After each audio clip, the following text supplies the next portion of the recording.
যেদিন বাইজিদ বোস্তামি 5 লক্ষ খ্রিস্টান পাদ্রী যার হাতে মুসলমান ছিল, 5 লক্ষ এক বৈঠকে।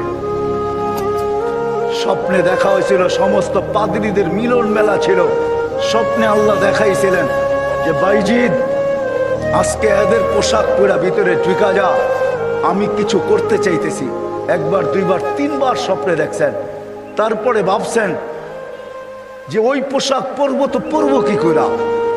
তা আল্লাহ বলছে বাইজিদ পরানে হেফাজত করবো তো আমি করব। যা পর। ওদের পোশাক পরা ভিতরে ঢুকা গেছে। সবচেয়ে বড় পাদ্রী যখন স্টেজে বসছে তো তার চৌকি, তার চেয়ার হেলতে শুরু করছে, মুখ বন্ধ হয়ে গেছে। তো বাইজিদের সমস্ত পাদ্রীরা বলছে আপনি আমাদের পোপ, আপনি আমাদের বড়, আপনার থেকে আমরা জ্ঞান পাই, আমাদের ভিতর আলোকিত হয়, আপনি মুখ দিয়া কথা খোলেন না কেন, বলেন না কেন।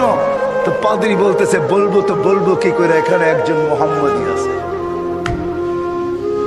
বলবো তো বলবো কি করে, এখানে একজন মুহাম্মদী বসে আছে, যার কারণে আমার চেয়ার হেলতেছে, আমার মুখ বন্ধ হয়ে আসতেছে। সমস্ত পাদ্রীরা বলছে দেখা দেন, গর্দান উড়াইয়া দিব এক্ষণ। বলছে না, জুরুম আসছে বিদায় এটা কোনো দোষণীয় না, এই জন্য গর্দান উড়াইয়া দিবে এটা হয় না। আমি একে পরীক্ষা করব, যদি এ পাশ করে তাহলে ছেড়া দিব, আর যদি পাশ না করে তাহলে আর গর্দান উড়াইয়া দিব।